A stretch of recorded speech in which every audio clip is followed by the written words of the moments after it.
Stonehenge, un montón de rocas en un campo, ¿verdad? Incorrecto. Durante siglos hemos mirado a estos gigantes de 20 toneladas y preguntado ¿cómo?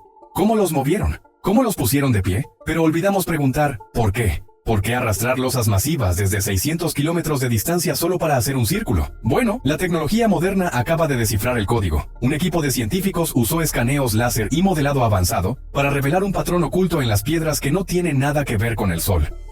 No se trata de lo que ves, se trata de lo que escuchas, y este descubrimiento prueba que el círculo no fue hecho para nosotros, fue hecho para mantenernos afuera. Voces. Desde el centro podrías pensar que conoces Stonehenge.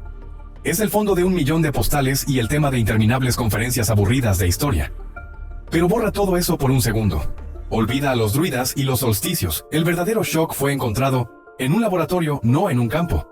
Un equipo de ingenieros acústicos de la Universidad de Salford decidió hacer algo diferente. No querían solo mirar las piedras, querían escucharlas. Pero no puedes exactamente poner música techno a todo volumen en medio de un sitio de patrimonio protegido para probar la acústica. Entonces construyeron Mini-Henge. Esto no era un juguete. Era un modelo a escala 1:12, impreso en 3D con extrema precisión basado en escaneos láser del sitio real. Recrearon cada grieta, cada curva y cada piedra faltante para reconstruir el monumento exactamente como estuvo hace 5.000 años.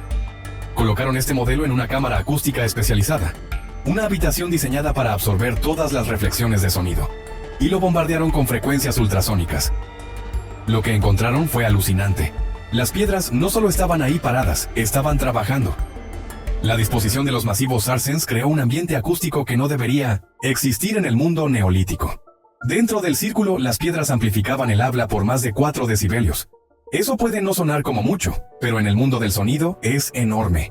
Es la diferencia entre esforzarte para escuchar a alguien y escucarlo perfectamente claro. Pero aquí está el detalle. Esta amplificación solo ocurría para las personas dentro del círculo. Las piedras actuaban como un escudo. Atrapaban las ondas sonoras, rebotándolas de un lado a otro en el centro, creando una burbuja de sonido. Si estabas parado dentro del anillo, un sacerdote o líder hablando a volumen normal, sonaría retumbante, autoritario, casi divino. El tiempo de reverberación, el tiempo que toma para que el sonido se desvanezca, se extendía, haciendo que los cantos y tambores sonaran hipnóticos y poderosos. Pero si estabas parado apenas unos metros fuera del círculo, el sonido se silenciaba. Las piedras bloqueaban la transmisión de la voz hacia el mundo exterior. Piensa en lo que eso significa para la gente de ese tiempo. Siempre imaginamos grandes multitudes reuniéndose en Stonehenge para festivales. Y claro, la arqueología muestra señales de festines cercanos. Pero durante las ceremonias reales, la experiencia estaba segregada. La élite, los sacerdotes, los elegidos, estaban dentro del círculo, envueltos en un paisaje sonoro arremolinado y amplificado que debe haber sentido como magia. La gente común estaba afuera, observando los rituales a través de los espacios entre las piedras, viendo el movimiento, pero sin escuchar nada más que un murmullo apagado. Era un teatro de exclusión. La arquitectura fue diseñada para crear una barrera entre los participantes y los observadores. El patrón oculto no era solo físico, era social. Era una manera de fabricar misterio y autoridad. La gente afuera no podía escuchar las palabras de poder, así que tenían que confiar en la gente de adentro. Esto cambia toda la narrativa. Stonehenge no era un parque público. Era una sala de juntas cerrada para la élite neolítica, diseñada para intimidar y controlar. Y para lograr esto no usaron cualquier roca vieja. Se embarcaron en un viaje imposible para encontrar los componentes perfectos para su máquina. Pero espera a ver de dónde realmente arrastraron estas piedras. Una nación unida por la piedra. Entonces sabemos que las piedras funcionaban como un sistema de sonido. Pero ¿caminarías 800 kilómetros solo para conseguir mejores bocinas? Aparentemente estos tipos lo harían. Una de las preguntas más grandes siempre ha sido, ¿de dónde vinieron las piedras? Por mucho tiempo la gente pensó que los glaciares simplemente las empujaron ahí. Tiene sentido, ¿verdad? La naturaleza hace el trabajo pesado, y los humanos solo las apilan. Es una teoría ordenada y limpia. Pero la ciencia odia lo ordenado y limpio. Los investigadores examinaron más de cerca una pequeña roca irregular encontrada en el sitio llamada el Canto Rodado de Newall. Había estado sentada en una caja de almacenamiento de museo durante décadas, acumulando polvo. Pero cuando los geólogos finalmente analizaron su huella química, observando elementos como torio y circonio, coincidió perfectamente con un afloramiento rocoso en Gales llamado Craig Rose y Felin. Y esto no era solo una coincidencia. El sitio en Gales mostraba señales de extracción. Había marcas de cuñas donde las piedras habían sido desprendidas y plataformas construidas para arrastrarlas. Esto no era hielo glacial moviendo rocas por accidente. Esto fue un robo planificado. Estamos hablando de las piedras azules, las piedras más pequeñas en el círculo interior. Vinieron de las colinas Preseli en Gales, a más de 225 kilómetros de distancia. Pero la historia se pone más loca. Un análisis reciente de la piedra del altar, esa losa masiva acostada en el centro del círculo, dejó a todos boquiabiertos. Durante 100 años, pensamos que también vino de Gales. Pero la firma química no coincidía. Era demasiado distintiva.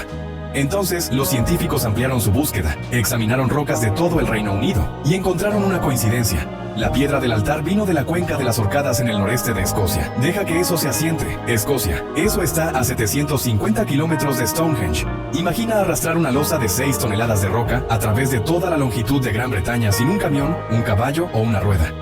Tienes que cruzar ríos, pantanos, bosques y montañas. ¿Por qué? ¿Por qué hacerlo? Hay muchas rocas grandes más cerca de la llanura de Salisbury. La respuesta nos regresa al propósito. Estas piedras no eran solo materiales de construcción, eran objetos sagrados. El acto de moverlas era el punto. Era una peregrinación. Unía a comunidades de toda la isla. Tirar de las cuerdas no era solo trabajo, era un ritual. Y luego están los sarsens, los icónicos gigantes verticales con los dinteles encima. Pesan 20 toneladas cada uno. No puedes exactamente poner esos en una mochila. Un golpe de suerte llegó cuando un hombre llamado Robert Phillips, quien trabajó en reparaciones en Stonehenge en los años 50, devolvió una muestra de núcleo que había guardado como recuerdo. Usando este núcleo, los científicos rastrearon los sarsens hasta Westwoods, a unos 25 kilómetros de distancia. Cerca, ¿verdad? Pero aquí está el detalle. No escogieron las piedras del borde más cercano del bosque. Fueron profundo en el sitio para encontrar los bloques más grandes y uniformes. Ignoraron las opciones fáciles para obtener el ajuste acústico y estructural perfecto. Querían piedras que fueran duras, densas y uniformes. Piedras que resonaran cuando se golpearan, sí. Algunas de las piedras azules realmente suenan como campanas. Y piedras que reflejaran el sonido perfectamente para crear ese santuario interior del que hablamos. Este nivel de dedicación es aterrador. Implica una autoridad central con suficiente poder para comandar trabajo durante décadas. No consigues que miles de personas arrastren rocas desde Escocia solo por diversión. Lo haces porque crees en la misión. O porque le tienes miedo a la gente a cargo. La pesadilla logística del transporte prueba que el arreglo final no era negociable. Cada piedra tenía que estar en el lugar exacto correcto. Y cuando miras cómo las organizaron, te das cuenta de que no solo se trataba del sonido. Se trataba del tiempo mismo. Y esto nos lleva al código que había estado oculto a plena vista durante miles de años. La alineación de los dioses bien. Entonces tienen el sistema de sonido perfecto. Tienen las piedras sagradas de los confines de la tierra. Ahora, ¿qué hacen con ellas? Construyen un reloj gigante. Pero este no es un reloj para marcar horas. Es un reloj para la supervivencia. Hemos sabido por mucho tiempo que Stonehenge se alinea con el sol. Si te paras en el centro en el solsticio de verano, el sol sale justo sobre la piedra talón. Es hermoso. Pero nueva investigación del profesor Timothy Darville sugiere que es mucho más técnico que solo un marco para el amanecer. Darville argumenta que Stonehenge es un calendario solar perpetuo. Y las matemáticas son sorprendentemente precisas. Mira el círculo de sarsens, el gran anillo exterior. Originalmente había 30 piedras verticales. 30. Ese es el número de días en un mes neolítico estándar. Ahora mira la disposición. El círculo está diseñado para contar un año de 365 días y cuarto. ¿Cómo? Las 30 piedras verticales representan los días del mes. Multiplica eso por 12 meses y obtienes 360. Pero un año tiene 365 días. ¿Dónde están los otros 5? Justo en el medio. La herradura de trilitos. Esos 5 conjuntos gigantes de piedras en el centro corresponden a los 5 días epagomenales. Estos son los días extra añadidos al final del año para sincronizarse con el sol. Los antiguos egipcios hacían exactamente lo mismo. ¿Pero qué hay del cuarto de día? Ya sabes, la razón por la que tenemos un año bisiesto cada 4 años. Stonehenge también manejaba eso. Las 4 piedras de estación formaban un rectángulo alrededor del círculo. Estas podían usarse para rastrear el ciclo y añadir ese día extra cuando fuera necesario. Esto es ingeniería a nivel de genio. Esta gente no tenía escritura, no tenían papel, pero construyeron una computadora de roca que mantuvo el tiempo perfecto durante siglos. ¿Por qué necesitaban esta precisión? Porque si eres un granjero en el 2500 a.C., el tiempo lo es todo. Plantas tus cultivos 2 semanas muy temprano, la helada los destruye. Los plantas muy tarde, pasas hambre en invierno. Controlar el calendario significaba controlar la supervivencia. La gente dentro del círculo, los que disfrutaban de la acústica amplificada, eran los guardianes de este tiempo. Eran los que les decían a los granjeros cuándo plantar y cuándo cosechar. Ellos tenían el conocimiento. El patrón oculto del calendario reforzaba su poder. Imagina la escena. Es el solsticio de invierno. El día más corto del año. La gente está aterrorizada de que el sol no regrese. Se reúnen afuera del círculo. Adentro, los sacerdotes cantan, sus voces retumbando gracias a la amplificación acústica.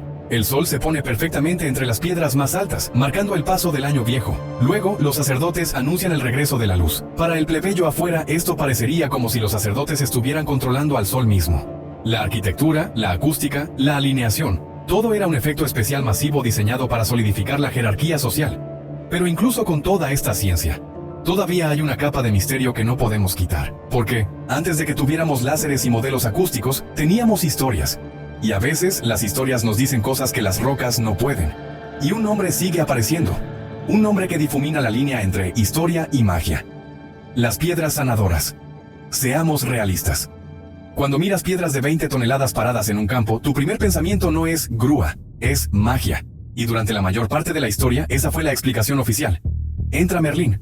Sí, ese Merlín, el mago con el sombrero puntiagudo y la obsesión con dragones.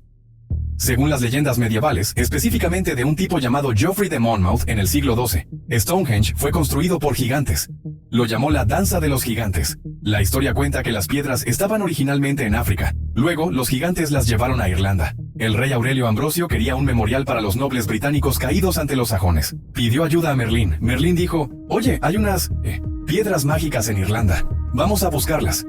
Entonces enviaron un ejército. El ejército derrotó a los irlandeses pero no pudo mover las piedras. Eran demasiado pesadas. Entonces Merlín se adelantó. Usó sus artes mágicas, o quizás solo muy buena ingeniería que parecía magia para los campesinos medievales. Y flotó las piedras hacia los barcos y las trajo a la llanura de Salisbury. Suena como un cuento de hadas. Pero mira más de cerca. La leyenda dice que las piedras vinieron del oeste, cruzando el mar. La geología dice que las piedras vinieron de Gales, el oeste y Escocia. La leyenda dice que eran piedras sanadoras. Los arqueólogos han encontrado más entierros en Stonehenge que en casi cualquier otro sitio, y muchos de los cuerpos muestran señales de trauma o enfermedad. La gente iba ahí para ser sanada. El mito de la danza de los gigantes podría en realidad ser una memoria distorsionada de la hazaña real. Los gigantes eran los ancestros que hicieron el trabajo imposible de mover las piedras. Merlín representa a los ingenieros astutos que descubrieron las palancas y los trineos. Es fascinante cómo la historia se transformó. La mente medieval no podía aceptar que los humanos pudieran mover tales cosas, así que inventaron un mago. Hoy, usamos alienígenas para explicar lo mismo. Subestimamos a nuestros ancestros. La realidad es en realidad más impresionante que la magia. Merlín no chasqueó los dedos. Miles de personas trabajaron juntas por generaciones. Engrasaron trineos de madera con grasa animal. Construyeron caminos. Flotaron piedras en balsas. Fue un triunfo de la cooperación humana. Pero esto nos regresa al lado oscuro del sitio. Esta cooperación no era necesariamente voluntaria. No construyes un monumento que excluye al 99% de la población del círculo interior, a menos que tengas una jerarquía estricta. El mito pinta una imagen de un rey honrando a los caídos. La realidad pinta una imagen de una sociedad estratificada flexionando sus músculos. Las propiedades acústicas, las alineaciones solares, las piedras exóticas, todas eran herramientas del oficio para la clase gobernante. Y tristemente, siendo humanos como somos, casi lo destruimos. Durante siglos, los visitantes arrancaban pedazos de las piedras como recuerdos. Rentaban martillos del pueblo cercano de Amesbury para romper trozos. ¿Te lo imaginas? Aquí tienes un martillo, ve a romper un pedazo de historia. No fue hasta 1918 cuando un hombre llamado Cecil Chubb, quien compró el sitio en una subasta, básicamente por capricho porque su esposa quería cortinas, no un círculo de piedras, lo donó a la nación. Si no lo hubiera hecho, quizás no tendríamos nada que escanear hoy. Entonces, ¿qué nos deja todo esto? El silencio perdurable. Entonces, aquí está el asunto. Stonehenge no es solo un montón de rocas, es una obra maestra de ingeniería prehistórica. Es un calendario, una catedral y una sala de conciertos todo en uno. El patrón oculto revelado por IA y modelado acústico nos dice algo profundo sobre la naturaleza humana. Anhelamos conexión, pero también creamos división. Los constructores de Stonehenge usaron la tecnología más avanzada que tenían, acústica, geología, astronomía, para crear una experiencia que unía la Tierra pero separaba a la gente. Las piedras de Escocia y Gales unían la isla. La alineación solar unía la Tierra con el cielo. Pero la burbuja de sonido, esa dibujó una línea en la arena. Nosotros adentro y ustedes afuera. Nos obliga a ver la historia antigua de manera diferente. Estos no eran simples primitivos gruñendo en el lodo. Eran sofisticados, políticos y posiblemente un poco manipuladores. Construyeron un escenario para los dioses y se quedaron con los mejores asientos para ellos mismos. Entonces, sabiendo que Stonehenge era básicamente un club VIP prehistórico diseñado para engañar a la gente con efectos de sonido, ¿te hace el monumento más impresionante o menos espiritual? ¿Estamos solo viendo el primer presupuesto de efectos especiales del mundo? Déjame saber lo que piensas en los comentarios abajo. Y si quieres más secretos desenterrados de la historia, dale al botón de me gusta y suscríbete. Te veo en el próximo.